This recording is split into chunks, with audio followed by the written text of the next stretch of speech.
নমস্কাৰ। আজি 6 জুন তাৰিখে দুখনকৈ জিলাত পুনৰ স্কুল নৰ্মেল টাইমিঙলৈ উভতি যোৱাৰ খবৰ আহি পৰিছে।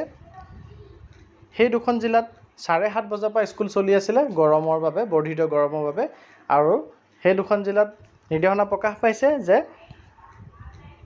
অহা কাইলৈৰ পৰা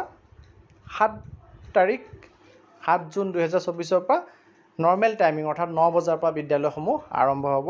প্ৰথমখন অৰ্ডাৰ আপোনালোকে এতিয়া স্ক্ৰীনত দেখা পাই আছে, শিলচৰ জিলাৰ পৰা প্ৰকাশ পাইছে। তেওঁলোকক ৰিচিডিউল কৰা হৈছে এজ পাৰ একাডেমিক কেলেণ্ডাৰ 2024 সকলো চৰকাৰী, প্ৰাদেশিকৃত আৰু প্ৰাইভেট বিদ্যালয়ৰ ক্ষেত্ৰত। আন এটি অৰ্ডাৰ প্ৰকাশ পাইছে, আপোনালোকে স্ক্ৰীনত দেখা পাই আছে, হাইলাকান্দি জিলাৰ ফালৰ পৰা। আৰু এই আদেশটিটো একেই, 7:30 বজাত তেওঁলোকৰো বিদ্যালয় আৰম্ভ হৈ আছিলে গৰমৰ বাবে, আৰু তেওঁলোককো একাডেমিক কেলেণ্ডাৰ মতে ৰিচিডিউল কৰা হৈছে আৰু 9 বজাৰ পৰা বিদ্যালয়সমূহ আৰম্ভ হ'ব, সকলো চৰকাৰী, প্ৰাদেশিকৃত আৰু প্ৰাইভেট বিদ্যালয়।